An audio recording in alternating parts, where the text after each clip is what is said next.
They're for middle-aged to older men who worry that women don't find them interesting anymore. I'm saying this because I have one.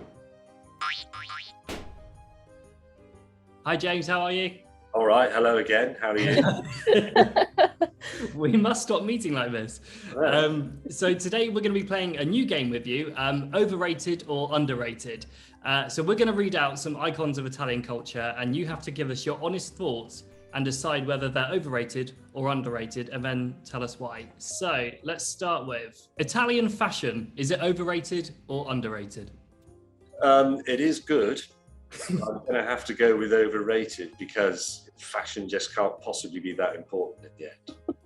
If you had to say make a choice, Italian fashion or Italian design, so I'm talking about things like motorcycles, motorboats, supercars, I put Italian design above Italian fashion. I know they're very closely related and it's not as simple as that. But fashion generally is overrated. It's just bloody nonsense. Look at me, I'm perfectly stylish. This is just a blue shirt and some glasses.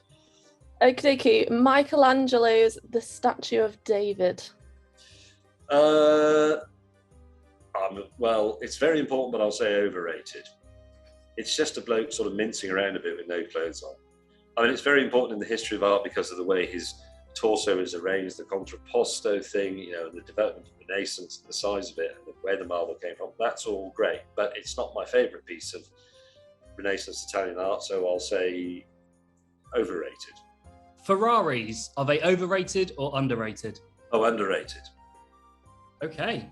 They're for middle-aged to older men who worry that women don't find them interesting anymore. I'm saying this because I have one. They're underrated. Fair enough. What colour is your one? Orange with grey stripes and gold wheels. Nice. Very subtle. You went for the full opulent colour. I need people to notice. Yes. Also got a perfectly sensible car. I only drive the Ferrari very occasionally. What about Italian wine? Do you think that's overrated or underrated? I would say it's slightly underrated. Well, certainly in Britain, I think we haven't. I mean, I'll be the first to admit I don't really know anything about wine. Let's be honest. Even though I've made several TV programs about it, in England we don't get the Italian wines as well as we understand the French wines. We don't get Italy as easily as we get France in England. It's a bit further away, I suppose. We're less likely to learn Italian at school. We're more likely to learn French. So there's lots of hangovers about that.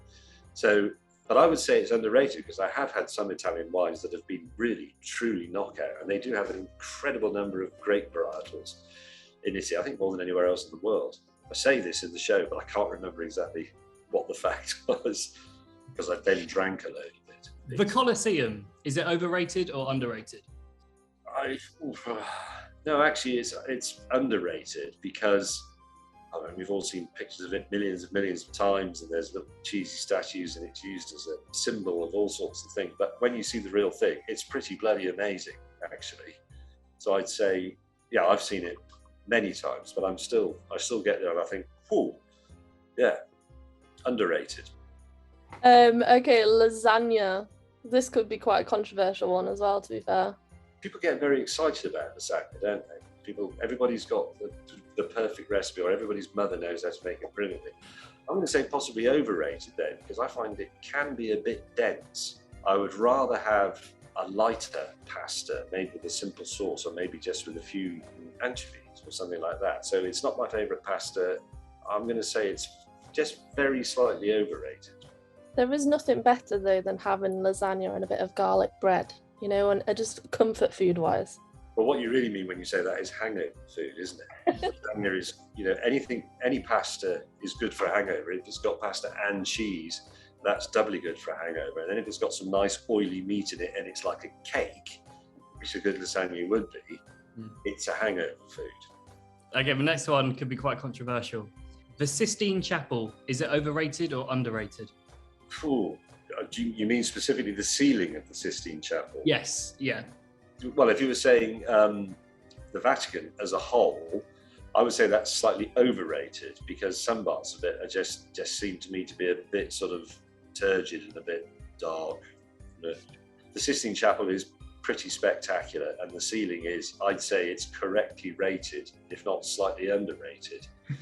The only problem with it, I haven't been there for quite a few years, but when I have been, they manage the flow of visitors through it, because obviously they don't want it crammed out full of people farting and breathing their steamy breath all over the artworks.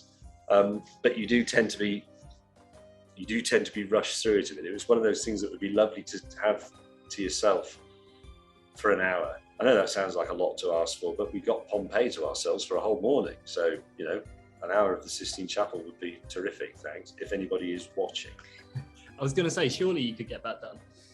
It's a bit of an ask. I mean, basically, you have to ask the head of the Catholic Church of the whole world if I can borrow his church for an hour. It's a big one. Okay, pineapple on pizza. Oh, they're massively overrated.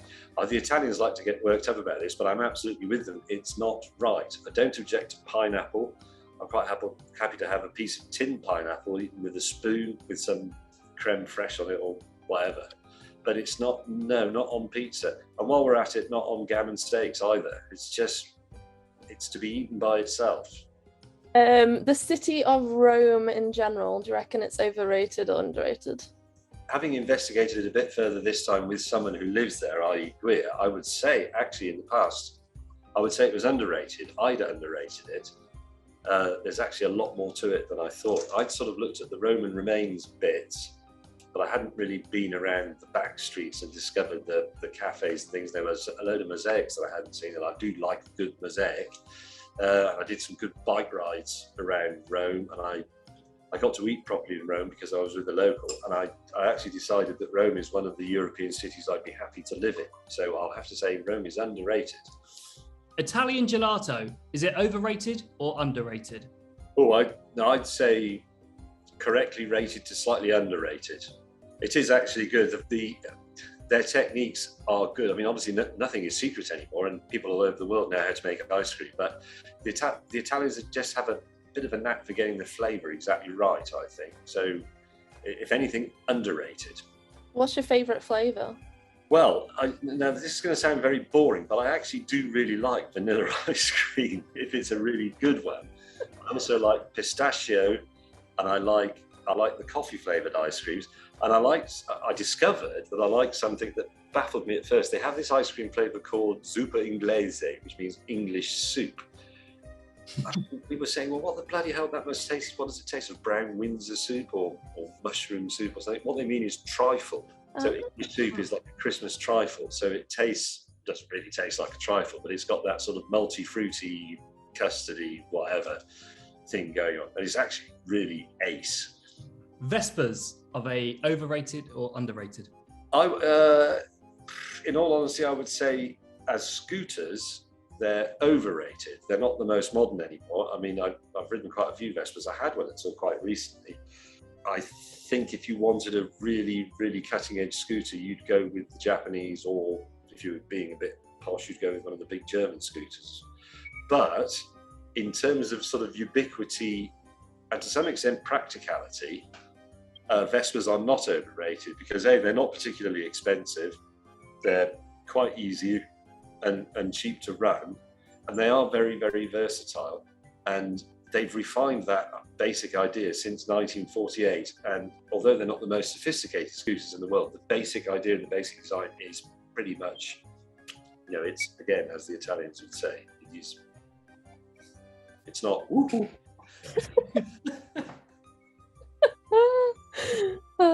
I think, sorry, I'm making this answer more complicated than usually.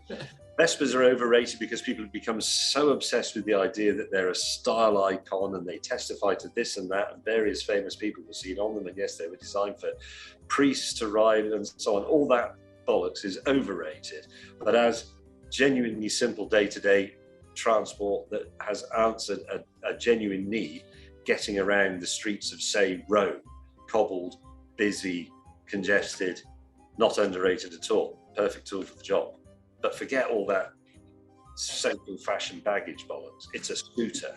It's not a They really look good though. I think actually there's a shop up the road from where I live which has got a yellow Vespa 125S in the window. That's exactly like the one I rode in the film, except it's yellow, and I love yellow things. and it's been in the window for quite a bit. And every time I go past, I think,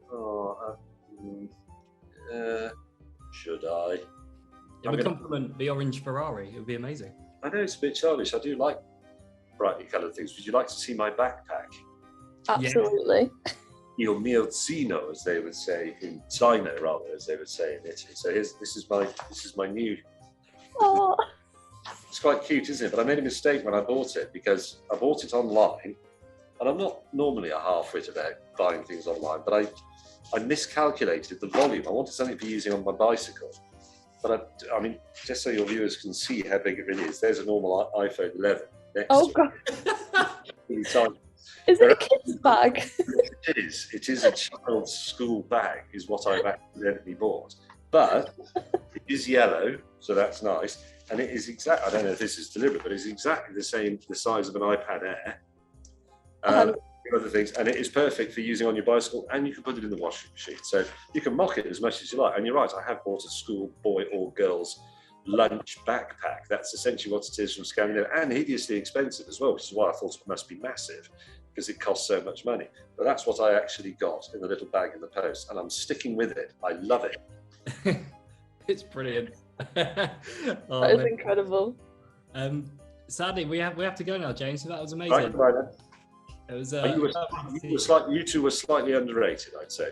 Thank you. Hey, what's going on? I'm Kevin Hart. Hi, my name's Eric Stonestreet. Hi, I'm Margot. I'm Journey. I'm James McAvoy. I'm Daniel Radcliffe. I'm Rebel Wilson. I'm Jeremy Clarkson. I'm going to be translating some Scottish tweets for It's Gone Viral. On It's Gone Viral. Ooh. On It's Gone Viral.